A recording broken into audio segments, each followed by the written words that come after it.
आज मैं आपको एक कहानी सुनाने जा रहा हूँ जो कि एक धोबी पे निर्मित है। एक गांव में एक गरीब धोबी रहता था जिसका नाम सुकुटपत था। उसके पास एक गधा था जो कि उसे मदद करता कपड़ों को नदी के पास ले जाने और लाने को। परंतु गधे की एक समस्या थी कि गधा वो बहुत दुबला पतला रहता था।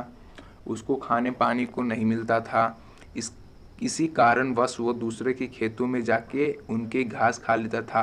परंतु जैसे ही खेत मालिक को पता चलता था, वो आकर गधे को पीट के वहाँ से भगा देते थे। एक दिन उसके मालिक को जंगल में शेर की खाल मिली धोबी को। धोबी को शेर की खाल मिली तो वो सोचने लग गया, इस शेर की खाल का मैं क्या करूं।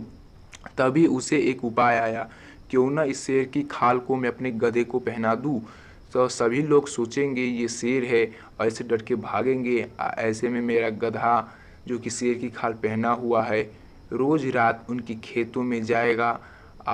जितना मन चाहे वो घास खा लेगा और जैसे ही सुबह होएगी वो अपना घास खाकर मेरे पास लौट आएगा। तो जैसा उसने सोचा था धोबी ने वैसा ही चलने लगा।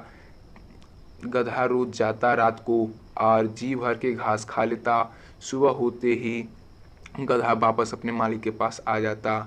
गधा और उसका मालिक बहुत खुश हो गए। 2-4 दिन ऐसे ही चला।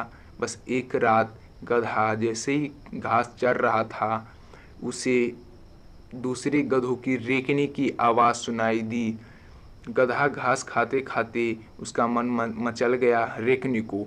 वो जोर से हंसी में रेंकने लगा। उसके रेंकने की आवाज़ सभी खेत वाले की मालिक ने सुनी तो उन्हें समझ में आ गया इसकी युक्ति। वो आकर गधे को डंडे से इतना मारे कि उसकी मृत्यु हो गई। गधे को अपनी जान से, धोबी को गधे से हाथ धोने पड़ गया। इससे शिक्षा हमें ये मिलता है, अपना हाव भाव बदल लेने से क्या हुआ, अपना नियति बदलो, नियति। सो हेलो फ्रेंड्स, इसमें लास्ट में थोड़ी सी मेरी से गलतियाँ हो गई है शिक्षा देने में। कृपया करके इसके लिए मुझे क्षमा करें। ये मेरा न्यूज़ चैनल है, इसको कृपया करके सब्सक्राइब कर ले, अगली बार से नहीं होगी गलतियाँ।